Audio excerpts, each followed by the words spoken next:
Chant Om 3 times with me.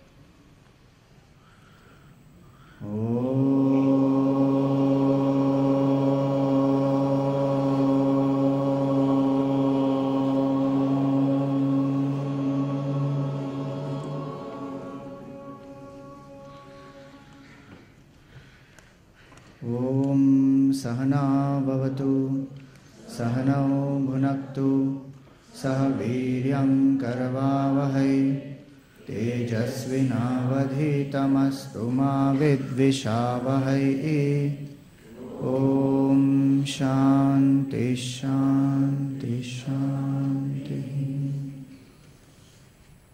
समस्तजनकल्याणे निरतं करुणामयं Namami चिन्मयं देवं सद्गुरुं ब्रह्मविद्वरम्।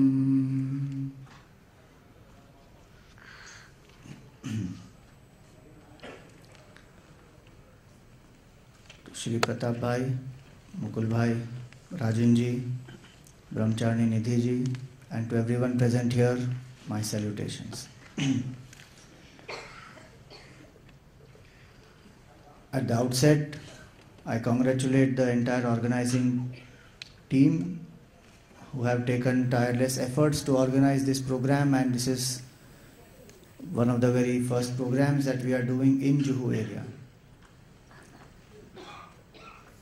To share the knowledge of the Gita, to share the knowledge of Vedanta. The Lord says in the 18th chapter that one who shares this knowledge with the devotees, one who shares it with people and introduces them to this knowledge, such a person is dearest to me, and such a person does one of the noblest service ever. People generally think that service means you help the poor, you educate the illiterate, you have hospitals, treat those who have diseases, which is, yes, one aspect of service.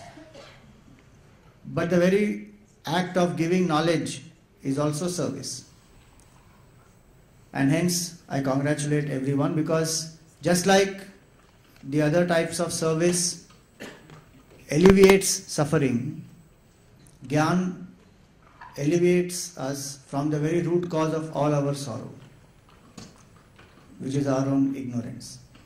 And hence, my congratulations to the whole organizing team for putting their efforts, and we have such wonderful response here. In true Yajna spirit, this has been organized, and so I congratulate them. Our topic is Om Shanti Shanti Shanti. As we look around us, we find every day lots of things happening all around us. As the world progresses more and more, we also find increase in amount of stress, worry, anxiety, amount of restlessness, tension. All that has also increased tremendously. And so how do we have peace in a restless world? The scriptures give us many, many insights, and that is what we are going to explore over the next 4 days, that how do we attain peace? Obviously, all of us have come here, so we all want peace.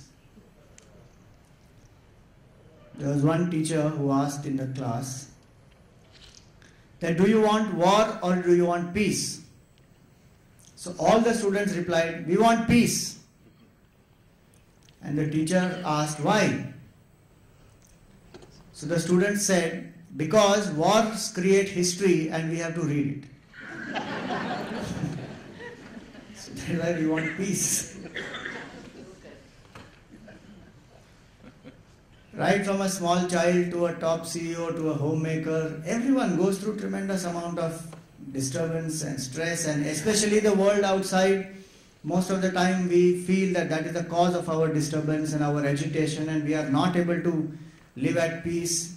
And one of the most often asked questions to us is, Swamiji, I have everything, but I don't have peace. How do I get peace? One small boy, he went to our Guruji. Guruji means Pujya Swami Tejomayanandaji, who is the global head of the Chinmaya Mission today. So his 5-year-old boy, he went to Swamiji and he said, Swamiji, I don't have peace of mind. So Swamiji looked at him and he said, my dear, when I was 5 years old, I didn't know I have a mind. So we find that there is a lot of progress outside, no doubt. Our standard of living has gone up, comforts, conveniences, luxuries have increased tremendously. But sitting amidst all those, the mind is in tension, the mind is worried, the mind is insecure.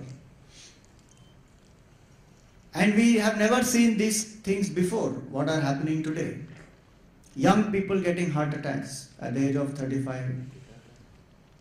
Teenagers getting diabetes, teenagers getting hypertension. So many relationships getting strained. Everywhere we see a lot of things happening. And this country, this culture of ours is the one which has shown to the world the entire way of peace. And even today so many people from outside come here to explore that very knowledge by which one can attain that peace of mind. And yet, how strange it is that in this very country, we find so much of disturbance. And many people ask that question, that Swamiji, if we have so much of knowledge, why is it that there is so much of restlessness, so much agitation, violence, so many things happening around? Why is that so? What is the use of that knowledge then? We have the knowledge, but do we really apply that knowledge? Do we even know the depth and the significance of that knowledge today? We speak about save the tiger. The tiger will get extinct very soon. Save the environment. Pollution, etc. is spreading so much. Save the tiger, save the environment, but what about save that very culture which has given to this world? India's core competency, if we say, is the spiritual knowledge. So what does that spiritual knowledge have to tell us? And all the more today we find that this knowledge is much more relevant because we feel the need of peace much more urgently than any other time. So why do we all need peace? Many people think that I don't need peace right now, Swamiji. I want success, I want money, I want name, I want fame, I want love. When I get all these, at the fag end of my life, I will start seeking peace. But peace is something which we all seek, whether we know it or we don't know it. Consciously or unconsciously, peace is what we seek. Because a mind which is peaceful is a mind which is happy, is a mind which is efficient, is a mind which is loving. Though we may want success, success can come only when there is a mind which is calm and quiet. We may want love, but a mind which is disturbed cannot be loving. We may want prosperity. A mind which is not peaceful cannot be efficient. So there are various things that we may want. And why do we even want all those things? Because we ultimately want through that happiness. And one of the most beautiful lines in the Gita is that happiness is peace. In the Sthita Prajna Lakshan, in the 18 verses of the Man of Perfection, in the Gita, Bhagavan says, Ashantasya kuta sukham. If a person is unhappy, if a person is disturbed, where is happiness for that person? So whether we call it as happiness or we call it as peace, both mean one and the same. The mind which is seeking permanent happiness is the mind which is seeking peace. And that peace is a very means for any achievement in our life. Whether it is success, whether it is love, whether it is prosperity. anything that I want can happen only through a mind which is peaceful. So mind which is peaceful is a mind which is happy. And happiness is what we all seek through whatever we do. Whether I want a job or a promotion or a bungalow or anything that I seek that because I want to be happy. And that happiness is peace. So we all seek peace. Just that some of us don't know that what I'm actually seeking is peace.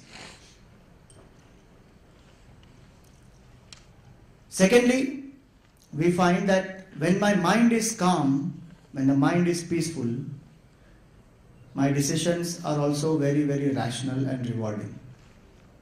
Because my thinking is very clear. And all of us know that moment to moment we have choices in our life. Every moment. We have to make a choice. If all of you are sitting here, you are here by your choice. You decided that you want to come here, you want to spend the time, you want to understand about this. So it's your choice, you are sitting here.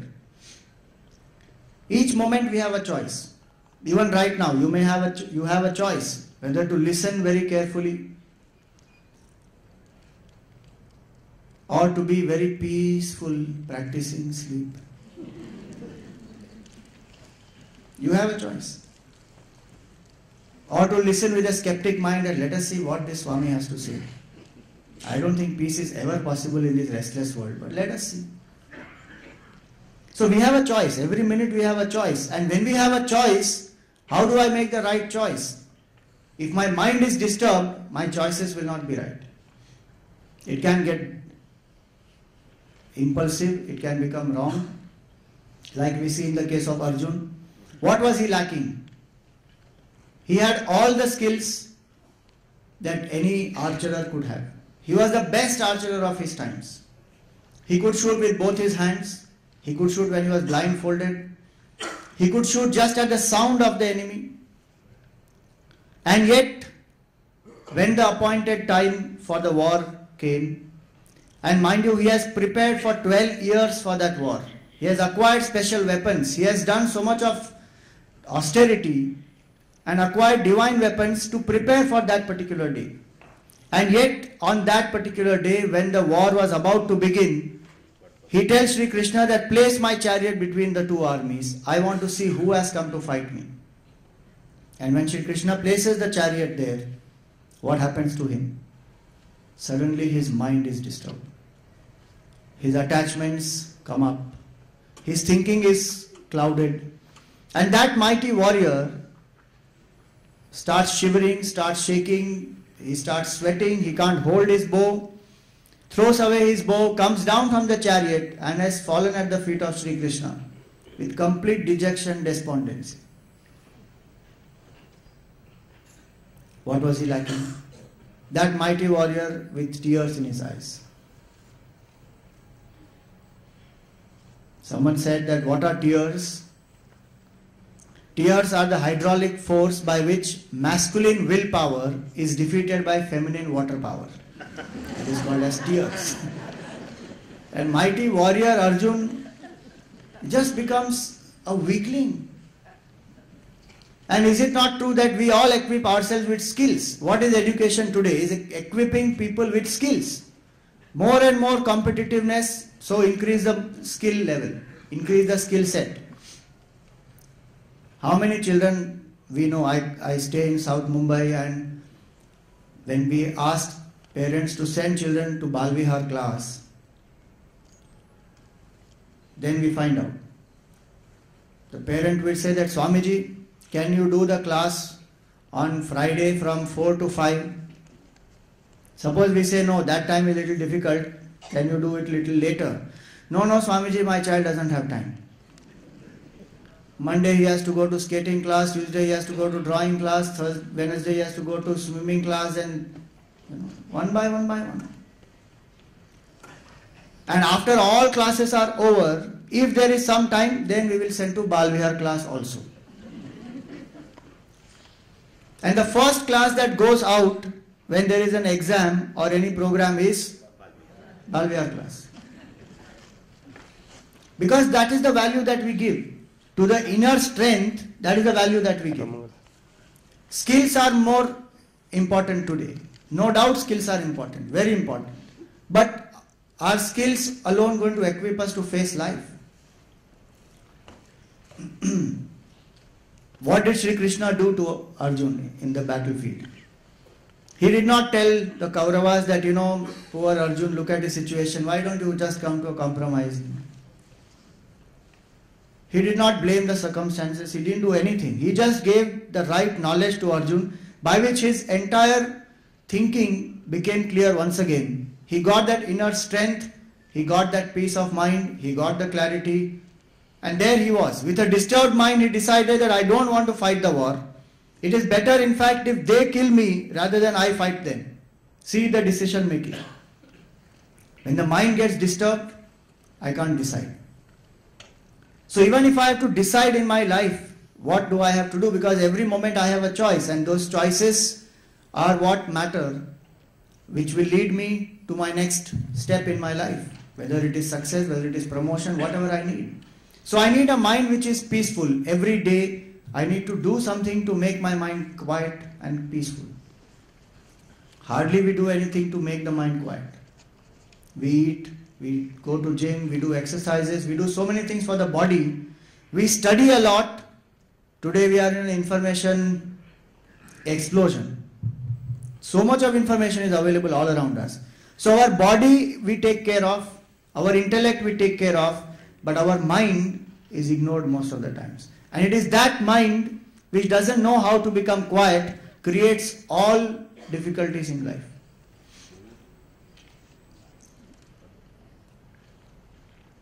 Master was asked by his students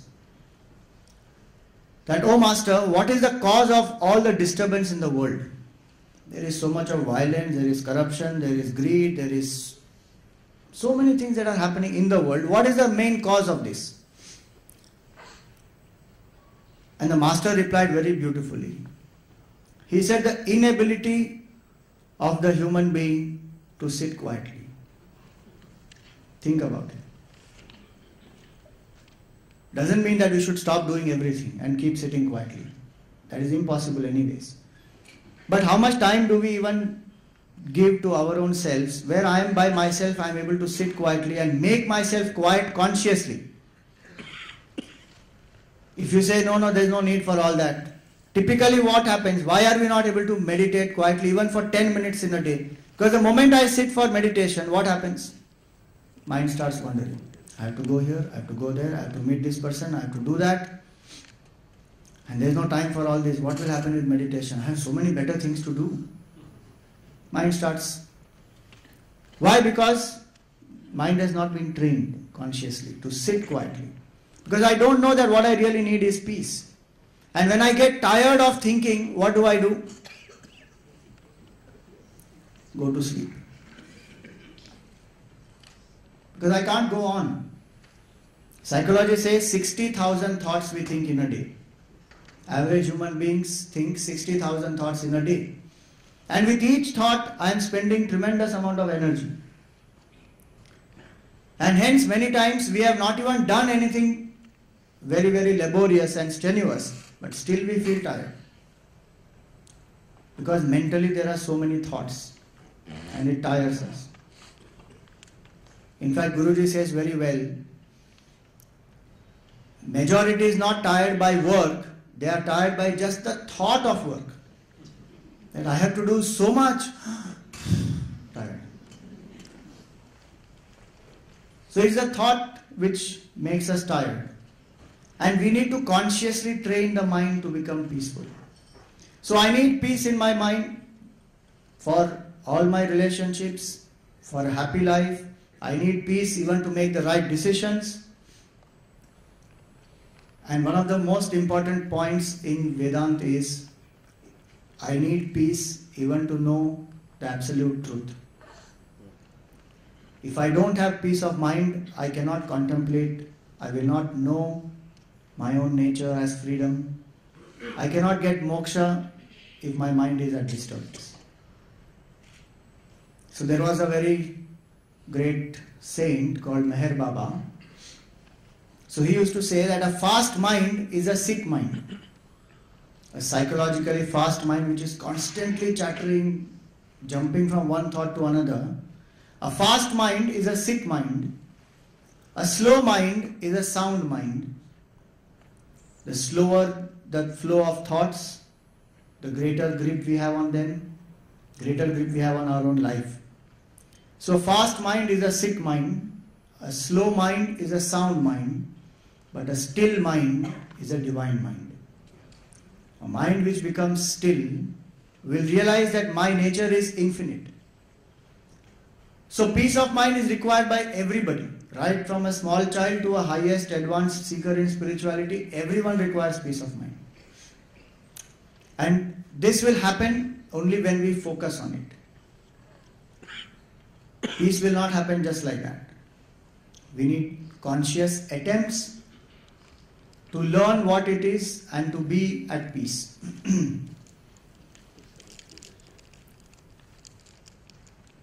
Now what is peace actually? Let us think about it. What is Shanti? When we say peace, is it absence of thought? There should not be any thought. That is peace. If that is peace, then we can do nothing with that in our daily life.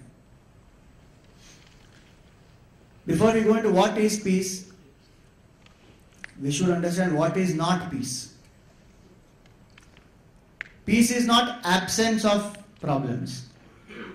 Many times one thinks that when there are no problems, then there is peace. Maybe sometimes some situations may be like that where there is no problem. But as Gurudev Swami Chinmayanand would always tell us that life is a series of experiences, and in this series of experiences, you don't even have to ask. Problems and challenges are given to you free of cost. One is not over, another is waiting. So will we think that when the problems are not there, then I will have peace of mind? It does appear that yes, when the problems are there, there is too much of agitation, disturbance, and somehow let me get out of this problem, then I will be at peace. Peace is not absence of problem. Peace is not only between war times. Between two wars there is peace. Can we say there is peace today? There may not be war happening, but can we say there is still peace? There is still so much of agitation, so much of disturbance. So peace is not just between the gap between two wars.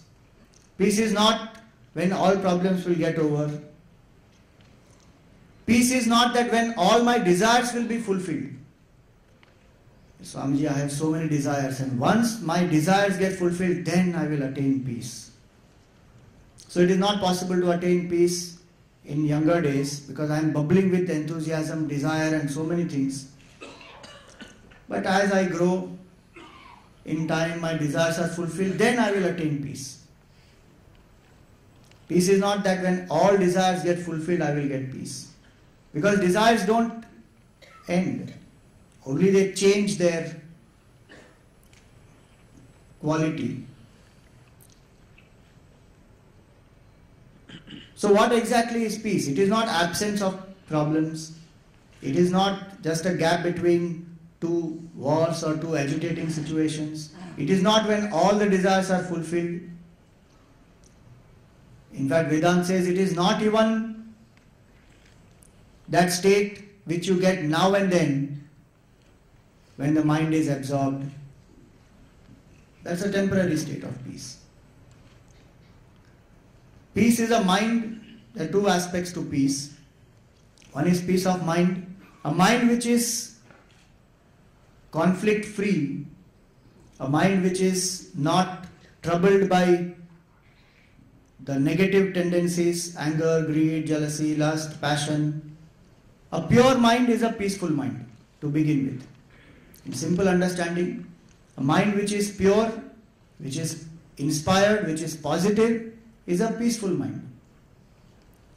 A mind which is filled with what we call in Vedanta as Shad Ripu or Shad Vikar, desire, greed, jealousy, passion, intoxication, delusion, all these, mind which has any one of these or all these is the mind which is disturbed. So mind which is positive, a mind which is pure, a mind which is inspired is a peaceful mind. And that mind doesn't have to be thoughtless. We can experience peace right here and now, while we are awake, while we are interacting with the people, with the world. And in fact, that is what Vedanta says, that how you can work out of peace. That inside I am so calm, composed, so rooted. And such a person will face all the challenges, problems with certain inner strength. So peace is, first point to understand about peace is, it is a mind which is pure, a mind which is inspired. Second aspect is, a mind which is focused also is a mind which is peaceful. When we get focused, what happens to us? We lose ourselves in the work that we do. A person who is playing music is lost in that music. Just now you saw Radhika dancing. She was dancing, and if she is absorbed in that dance, there is no agitation in the mind. Wonderful work happens through that person. So mind which becomes focused is a mind which gets out of itself. That mind becomes calm, that mind becomes peaceful, and brilliant achievements happen through that person. So a calm and a composed mind, a concentrated mind, a pure mind, this is one state which we call as peace of mind. And Vedanta says that even this state comes to a person with great effort, with a lot of sadhana. But even this state is temporary. It comes and goes. It requires great effort to even maintain that state. But it is very important to experience that state consciously. So Vedanta takes us to a higher level, which is the peace of the self.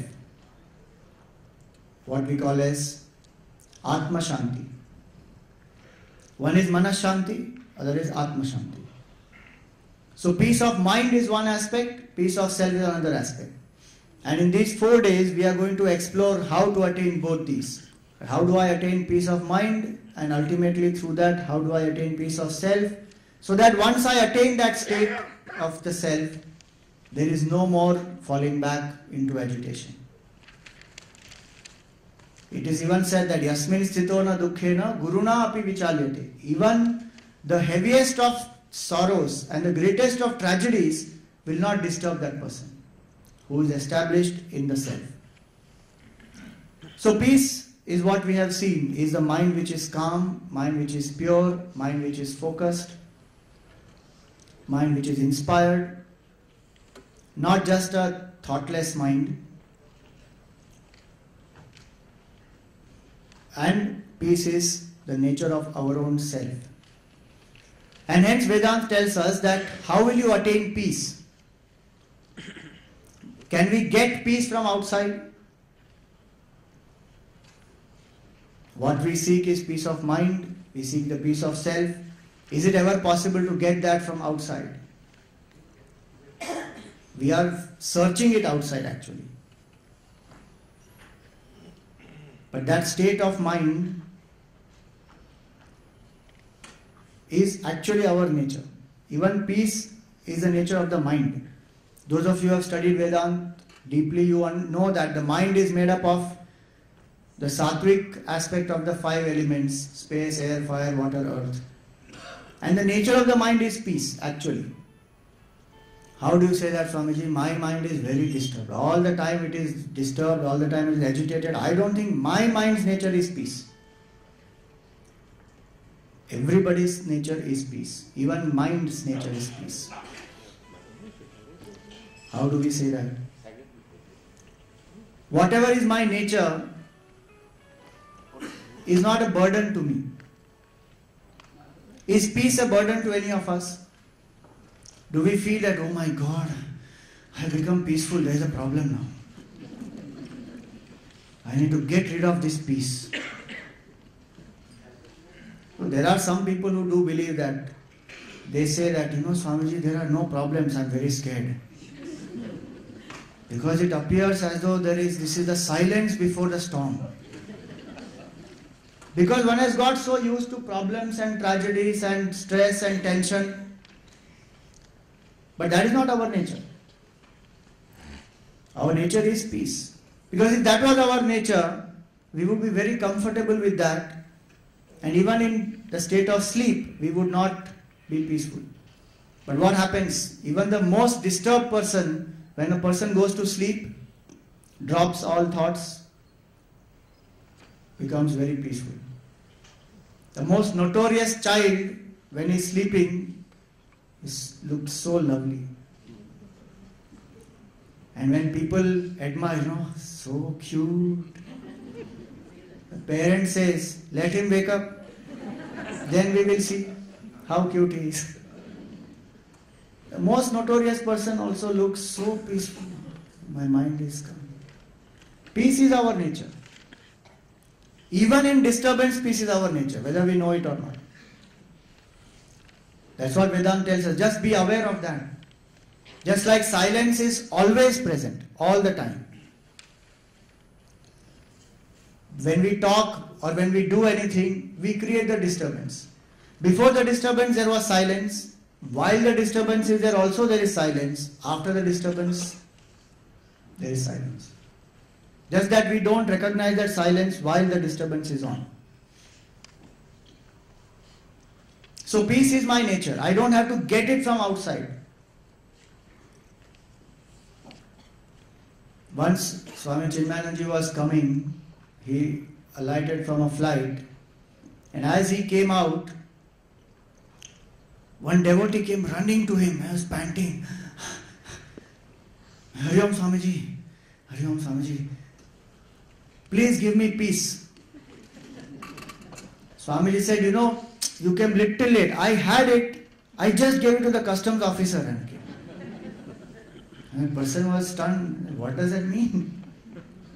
That was his way of saying, how can I give you peace? Nobody can give you peace. It's your nature. You have to know how to attain it. That is all. So if there is somebody who says that, I will touch you and you will get peace of mind, that is impossible. Temporarily, that person may be able to quieten our thoughts for a few moments. But nobody can give us peace. We have to discover it for ourselves. It is our own nature. We don't have to get it from outside. What we have to do is tune up our mind to recognize that peace, which is our own state. And that is what we call as invocation. What is already with me, I have to just invoke it. So, we are going to see invocation, or what we call in our culture as Shanti Mantra. Certain mantras which are there, which we find in the Upanishads, in the Vedas, which when we chant, we tune up our mind and we invoke the very peace which is there as our own nature. So each day we are going to see different aspects of peace. Today's topic is peace invocations. Tomorrow's topic will be peace of mind. Day after tomorrow it will be peace through clarity. And the last day it will be peace of the self. So first aspect is peace of mind, as we understood Manas Shanti, and that Manas Shanti comes to us. One of the methods is to invoke that peace which is already within us. So the invocation prayer is called as a Shanti Mantra. These Shanti Mantras are many and they are found in the Upanishads. You just chanted one of them, Om Sahana Vavatu, Sahana Bhunaktu. That entire Shanti Mantra, and every Shanti Mantra ends with this Om Shanti, Shanti, Shanti. So today we are going to see two Shanti Mantras, and we will use these even to make ourselves quiet. So the first one is, which we generally chant at various times. This peace invocation is chanted by a student along with a teacher In the traditional days, the teacher has been approached by the student seeking the knowledge of the truth. And before the knowledge can be imparted, the minds of both of them must get tuned up very well. And to tune up the minds, these peace invocations are chanted. These peace invocations are like auto-suggestions where I am telling my own mind to become calm and quiet. I am invoking the grace of the Lord to make the mind calm and quiet. And they also serve as what we call in psychology positive self-affirmations. They are positive self-affirmations which go deep into my mind, transform the very quality of the mind, make it pure, make it calm, make it inspired, selfless. So let us see the meaning of these. Om Sahana Vavatu. Om is the symbol of the Lord, Ekaksharam Brahma, a single syllable which indicates the Supreme Lord. And it is added in front of every mantra because it is a symbol of completeness or Purnata. So Om Sahana Vavatu. May the Lord protect us. What does the Lord have to protect in us? May the Lord protect me from the disturbances that arise. May the Lord protect me from the various agitations of my own mind. May the Lord protect me from my own selfishness.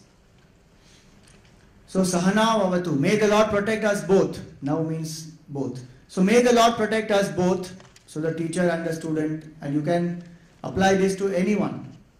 If the family is sitting together and praying, may the Lord protect everyone in the family. So may the Lord protect us. May the Lord ensure that our mind, which has even a little bit of peace, is able to safeguard that, and that let that peace grow in our mind. So may the Lord protect us. May the Lord nourish us. Sahanau Bhunaktu. May the Lord nourish us. One of the reasons why our mind is so disturbed is because we feel very insecure because of the competitive world outside, that I have to work hard, I have to prove myself, I have to succeed here, I have to do this, I have to do that. That ego pressure is very high and that insecurity is very high. No doubt I have to do my duty, but there is always an anxiety that will I succeed, will I get what I want, what if I don't get? That disturbs the mind. Faith is something which can give us a lot of strength. That yes, I will do what I have to do, but it is the Lord who actually takes care of us every moment. Whether we know it or not, every moment there is a higher power which takes care of us. Even before the child is born, the mother is made ready to feed the child. Even before the child becomes ready to eat solid food, the teeth start coming. So great saint, he said that the power which regulates your heartbeat knows what you really need. Have faith in that power. That the Lord is there in my heart, the Lord is taking care. Let me continue to do my duty. So may the Lord protect us, may the Lord nourish us, may the Lord protect that very spiritual fire in me, which will help me to eliminate the negative tendencies, which will help me to realize that absolute truth. Because that spiritual fire is like a small spark today. And very easily it can get blown off by my own desires, my own extrovertedness, my own attachments. So may the Lord protect that spiritual flame within me. May the Lord nourish that spiritual flame within me. And when I feel so inspired, let me sustain that inspiration through my daily spiritual practices. Sahana Vavatu, Sahanau Bhunaktu, Sahaviryam Karavavahai. May we put our efforts together to attain that peace of mind. The teacher and the student both have to put the effort. If the teacher doesn't put the effort and says, become very lazy, careless, and says, you just take this book, you read it, you will find it by yourself. Or the student doesn't put the effort, then again one doesn't attain the peace. So every day it requires a certain amount of effort, a certain amount of time, where I have to put in that effort and time to sit quietly, make the mind consciously quiet.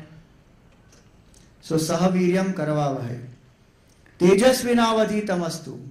May my knowledge be bright and brilliant. Peace comes to one who can live the knowledge that one is convinced by. When do we say my knowledge is brilliant? The knowledge is brilliant only when it is available to me when I want or when I need it. What happens to many of us? Why our mind gets disturbed? Because that knowledge is not available at that point in time. Everyone knows that anger is bad. And we say also, Swamiji, I know that anger is bad. But when I got angry, I lost all control. That knowledge didn't come to my rescue at that time. I know what is right, but I'm not able to do. At that point when I had to apply it, suddenly there was a blackout, suddenly there was a blank, and I did not know what to do. Later on I came to know, oh, I should have done this. Like Gurudev Swami Chinmayananji used to say that, before the exam I am wise, after the exam I am equally wise, in the exam I am otherwise. At that point when I needed to know what is the answer to this question, sitting and striking my head and I'm scratching, the answer is just not coming. I don't know why we scratch our head as though answer is going to come by scratching the head. But yet one does, intention, it's not striking. And the moment that paper is given, suddenly what happens? That was the answer. Why? Because the anxiety, tension, everything went away. The mind was calm, so the answer just came. So we know what it is, but the mind gets disturbed, so we don't apply that. So when I don't have that capacity to apply my knowledge, the knowledge doesn't come to my rescue at that time, then that knowledge is dull.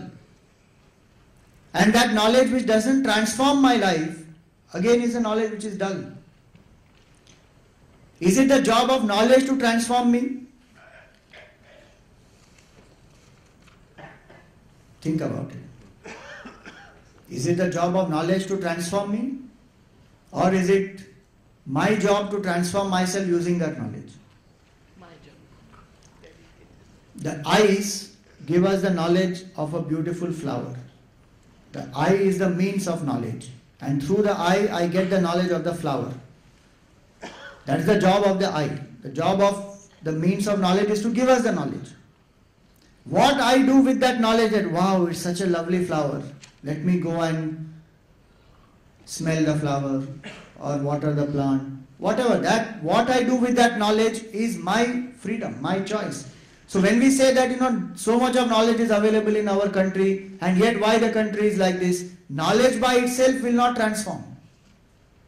Unless I apply and use that knowledge to transform. So it's not the fault of spiritual knowledge.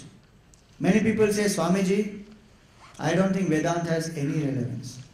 My husband has been studying Vedanta for so many years and he is the same even now. So I don't think Vedanta has any meaning. Is the job of Vedanta to transform your husband?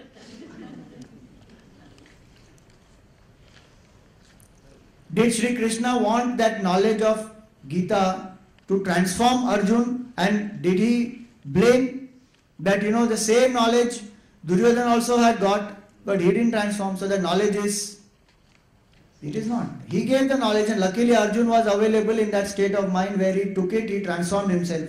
And he says at the end of the Gita, Nashto moha smritir labdha, karishye vachanam tava. Bhagwan did not say that this knowledge should transform you, Arjun, and you should fight the war. He said, Yatha ichchasi tatha kuru. You do what you want to do. I have given you the knowledge. So Tejasvinavadhi tamastu. May that knowledge be bright and brilliant. So that I am conscious of the knowledge that I gain. I can consciously apply. That is what is called as using the buddhi. to do vivek and to take decisions. What was the problem with Arjun? He was emotionally disturbed, so he was acting impulsive, instinctively. And the knowledge that Bhagavan gave him, he said, Buddhao Sharanam Anvicha. Oh Arjun, go and seek the refuge of your intellect. And when I think clearly, and I operate from that conviction, it will apply in my life. Each one of us are acting according to our conviction. Yes or no? Yes. What we are convinced by, we act by that only. And that is why knowledge is so important in life. We are convinced that happiness is in the world outside. Yes? So we seek it outside. Deep down somewhere we are convinced that anger is necessary. And there is nothing wrong in getting angry. There is a deep justification down there in my mind. And hence, at any point in time, I get angry. And sometimes I justify it also. Swamiji, in my place, anybody would have done like that. So there is my conviction, and I act according to my conviction. So if my conviction is transformed, how will the conviction transform? With the right knowledge. So let that knowledge be bright and brilliant, which can transform my conviction. Today I feel that disturbance is my state of mind. Let me be convinced that no, peace is the state of my mind. That is my nature. Disturbance comes and goes. And it is up to me how I can let go of that disturbance. So Tejasvinavadhi tamastu ma vidvishavahai. May we not quarrel with each other. May we not fight with each other. May we not misunderstand each other. Let there be harmony and peace between us as a teacher and student, and even in any of our relationships. When will that happen? Only when I reduce my ego pressure.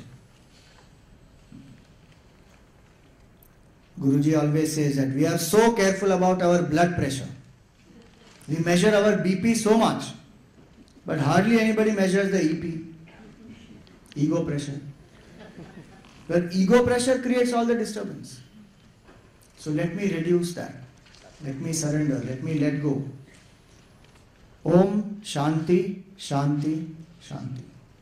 May there be peace from the cosmic forces. Let there not be cyclone and drought and earthquake and all that. May there be peace from the beings around me. Let there be peace in the society around me, in the country around me. And that can be possible only when there is peace in each individual's heart. So let there be peace in my own heart. Adhyatmik Shanti, Adi Bhautik Shanti, Adi Daivik Shanti. Hence we say Om Shanti, Shanti, Shanti. And Gurudev used to chant it like, there are some people who will do just chanting. Om Shanti, Shanti, Shanti. Gurudev used to say Om Shanti, Shanti, Shanti. Be peaceful for a moment and slowly open the eyes and talk. That's why it is called as invocation. So when I sing this invocation, I remind myself of these thoughts, and slowly a mind becomes quiet, and with that quiet mind I consciously enter into the day. So this is one piece invocation. Second one is Om Bhadram Karnebhi Shrunuyam Devaha. That, O Devtas, may I see what is auspicious, may I hear what is auspicious.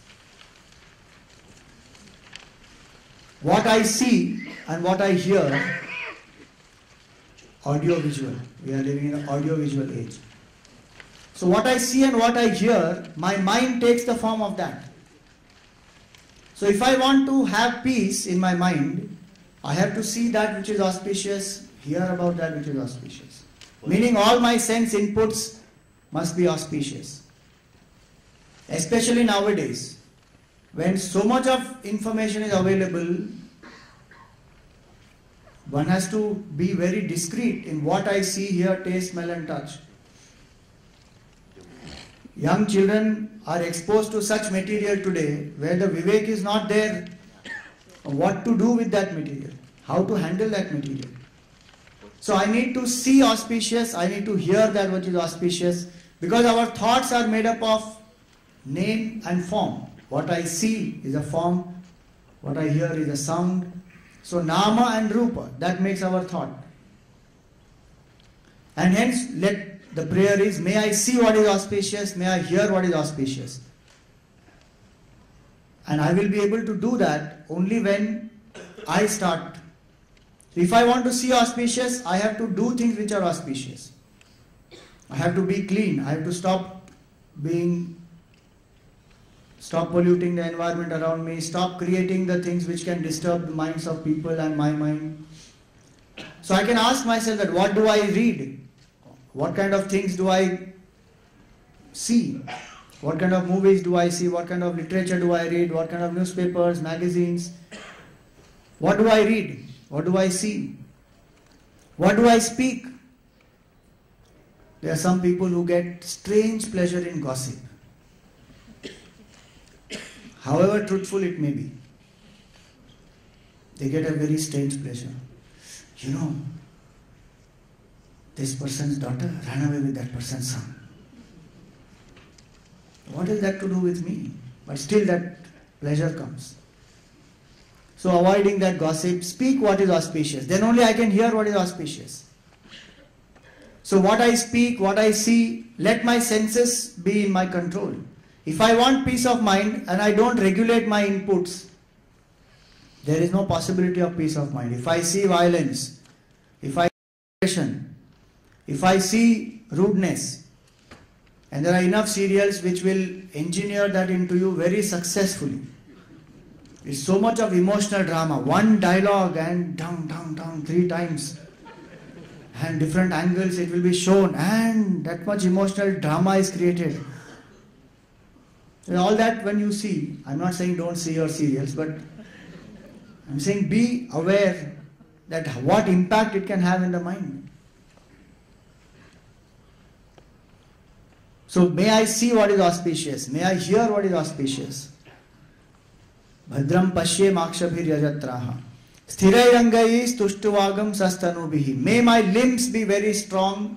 May I do what needs to be done to live a healthy life. Vyashema devahitam yadayuhu. Whatever is according to karma, whatever lifespan I have, may I live that life well.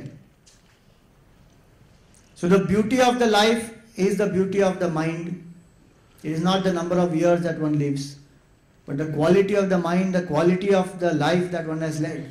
So may my quality of my life be inspiring. May I live those allotted number of years in a glorious and inspiring way. Yashema devahitam yadayuhu. Which also means that I am ready to drop when I have to drop. Not one moment less, not one moment more. At any time, I am ready to drop if I have to drop. That can happen only when the mind has attained that peace, that detachment, that clarity. There is nothing left. That person is a fulfilled person who is ready like this. Yashema devahitam yadayuhu. Whatever is the life that has been allotted, I have done what needs to be done. My mind is at peace. I will live as long as I have to live inspiringly. When I have to go, I go. Swastina Indro Vriddha Shravaha. Now these 4 lines which come, they are invoking the grace of the higher power, because we need both our effort and the higher grace to experience peace. It is said prayers go up and blessings come down. So when we pray with that intensity, the mind does become peaceful. So may Indra be auspicious to us. May Pusha, that is Lord Sun, be auspicious to us. Swasti Nastarkshu Arishtanemi. May Tarksha, that is the wind god, be auspicious to us. Swastino Brihaspatir Dadhatu. And may Brihaspati, the Guru of Devtas, be auspicious to us. So this is the Vedic Shanti Mantra, and hence at that time, these were the deities and their grace was invoked. But there's a beautiful symbolism for this. Indra means, Indra is the king of the Devtas, and Indra is symbolic of our own mind. May there be peace in my mind, meaning may my mind be auspicious to me. May my mind never condemn me. May my mind never put me down. Is it not true that more than anybody else condemning us, we condemn ourselves? That's why in the Gita, Bhagavan says, lift yourself by yourself. Uddhared atmana atmanam. Don't condemn yourself.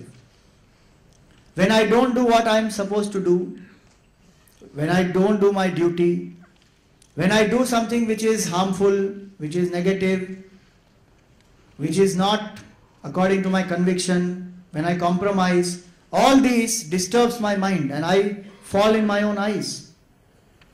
Whether I acknowledge it or not. You may say that, Swamiji, there are enough people who are doing all kinds of wrong things and they don't even think that they are doing the wrong things. It appears like that, but it is not true. Voice of conscience is there, it will prick. How much ever I may try to ignore it. So let me not put down myself, meaning let my actions be noble, let me be focused on my duty so that I don't put myself down. So may that mind of mine be auspicious to me. There is nobody who tortures us, actually, except our own mind. When Buddha was going one day, he was very, very calm and peaceful. And he was going for Bhiksha. So he was asking Bhiksha at various places and his disciple Anand was with him. So Buddha, when he went to one house, the lady of that house, as soon as she saw Buddha, she got very angry. She started insulting him, telling him bad words and what not. And this Anand was getting disturbed. And how dare she speak like this to my master? And Buddha heard it very quietly. And when she finished, he did namaskar to her and he started walking. So Anand asked him, are you not disturbed? He said, if somebody gives you a gift and you refuse to take it, to whom does that gift belong? She insulted me, but I refused to take it. Lots of things can happen from the world outside, but if I refuse to allow them to disturb my mind, they can't disturb my mind. So in that same way, it is my mind which puts me down. It is my mind which condemns me. So let me not condemn my own self. Let me do what is needed to be done. Avoid what is prohibited. Avoid compromise. So may that mind be auspicious to me. Swastina Pusha Vishwa Vedaha. Pusha is sun and sun is the symbol of the buddhi. So may my knowledge, as we saw earlier, may my knowledge, may my conviction be so strong, so righteous, that may I live according to my convictions. So may my intellect be auspicious to me, may my mind be auspicious to me. We already saw, may my senses be auspicious to me. Swasti nastarcho arishtanemihi. May my pranas be auspicious to me. Even if one prana goes out of control, our mind will get disturbed. There are 5 pranas in our body. Prana, apana, vyana, udana and samana. Inhalation, exhalation, circulation, digestion, assimilation. These are all different pranas which are there. So may the pranas be auspicious to me, meaning the breath of ours also has a very deep connection to the peace of mind. The deeper the breathing, quieter the mind. So may my breath, may my pranas be auspicious to me. Swastino Brihaspati Dadhatu. And may the Guru Tattva, Brihaspati represents the Guru.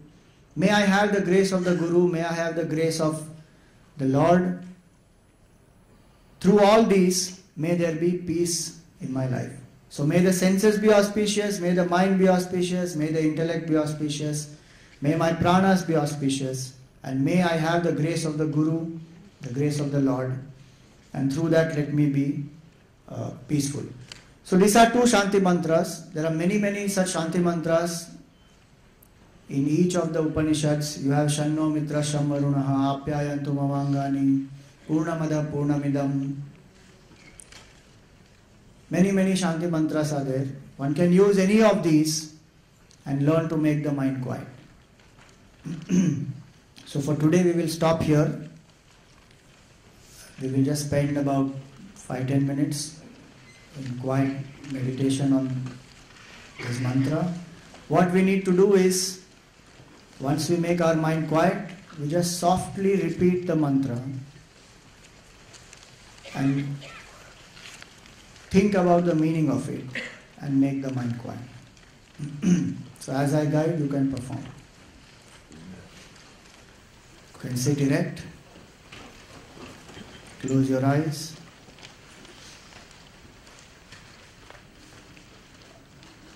Let your head, neck and the spine be in a straight line.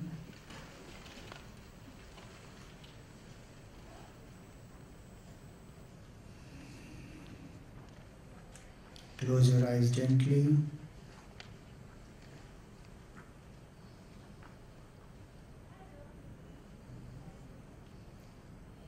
Be aware of your body in whichever posture you are.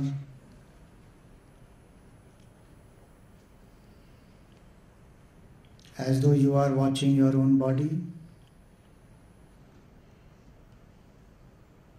From the head to the toes.